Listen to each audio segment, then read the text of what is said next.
स्वागत है बच्चों आपका मेरे इस YouTube चैनल पर। आज मैं आपको क्लास 12th की साहित्यिक हिंदी के काव्य खंड में से भारतेंदु हरिश्चंद्र जी द्वारा रचित प्रेम माधुरी शीर्षक को पढ़ाऊंगी। तो पहले इसके बारे में थोड़ा सा आपको पेपर के बारे में आपको थोड़ी सी जानकारी दे देती हूँ कि आपका जो काव्य खंड का जो पोर्शन आता है उसमें से 4 या 8 लाइन आती हैं।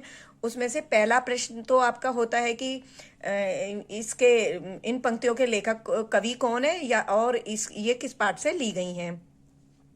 या फिर आ जाता है कभी कभी कि उपयुक्त पंक्तियों के संदर्भ लिखिए। तो संदर्भ तो आप 10th से लिखते आ रहे हैं तो अब तो आपको नॉलेज हो गई होगी कि मतलब कैसे लिखा जाता है संदर्भ। अगर ये पूछा जाता है, प्रश्न पूछा जाता है तो प्रश्न बताइए कौन सा शीर्षक है और उसका रचयिता कौन है।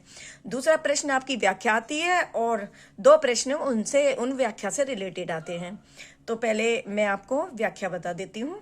देखिए, मारग प्रेम को समझे, हरिचंद यथारथ होत यथा है।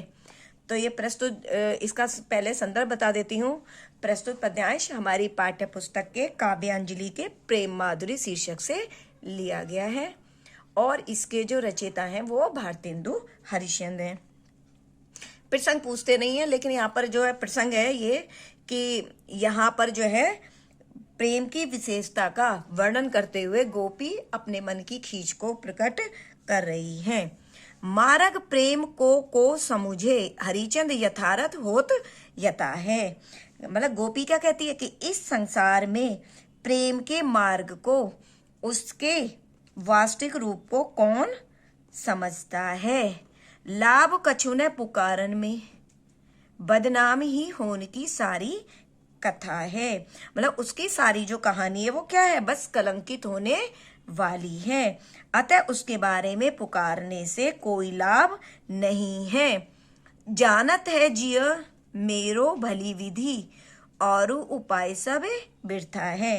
तो क्या कह रही है गोपी, कह रही है मेरा हृदय जो है भली प्रकार जानता है कि इस बदनामी से बचने का कोई उपाय ही नहीं है।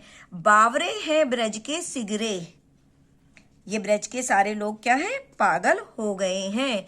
मोही नाहक पूछत कौन बिता है, जो रह रहकर क्या कर रहे हैं, मुझसे मेरी पीड़ा का कारण पूछते रहते हैं।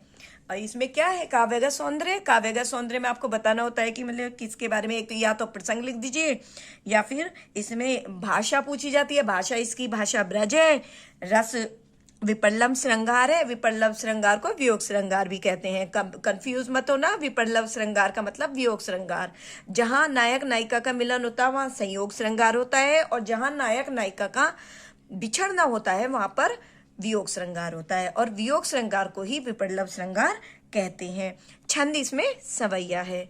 अब अगला देखिए, जिसके प्रश्न मुझे मोस्ट लगेंगे वो मैं आपको संग के संग उसी व्याख्या के साथ में बता दूंगी।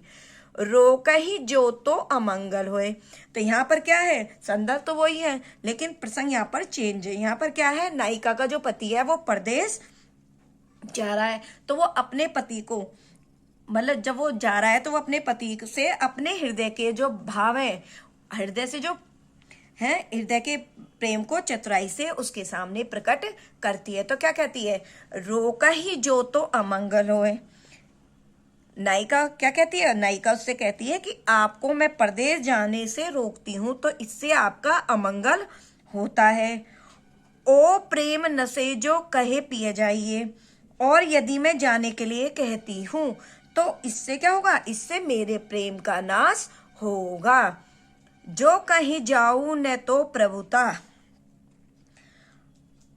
जो कहीं जाऊं न तो प्रभुता, और यदि मैं आपसे कहती हूं कि प्रिय आप जाइए तो यह आप पर क्या होगा, प्रभुता दिखाकर आप पर आदेश के समान होगा। जो कछु न कहे तो स्नेह न साइए, और यदि मैं कुछ भी न कहकर क्या होगा, मैं चुप रह जाऊं तो क्या होगा, इससे जो है मेरे प्रेम का नाश हो जाएगा।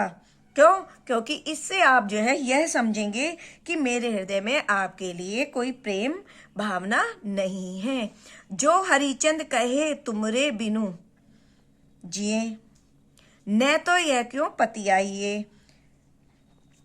हरिशन जी कहते हैं कि नायिका कह रही है कि हे प्रिय, यदि मैं आपसे कहूं कि मैं आपके बिना जीवित नहीं रह सकती तो आपको इस पर मतलब इस बात पर कैसे विश्वास होगा। तासो प्यान समय तुमरे, हम का कहे आप है हमें समझाइए। तो इसलिए आप ही हमें समझाइए कि आपके परदेश जाते समय मैं आपसे क्या कहूं। और इसका काव्य का सौंदर्य है, भाषा ब्रज है, छंद सवैया है और रस श्रृंगार रस है।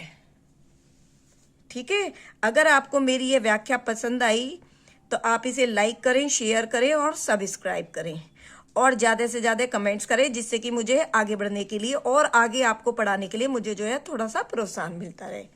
ठीक है।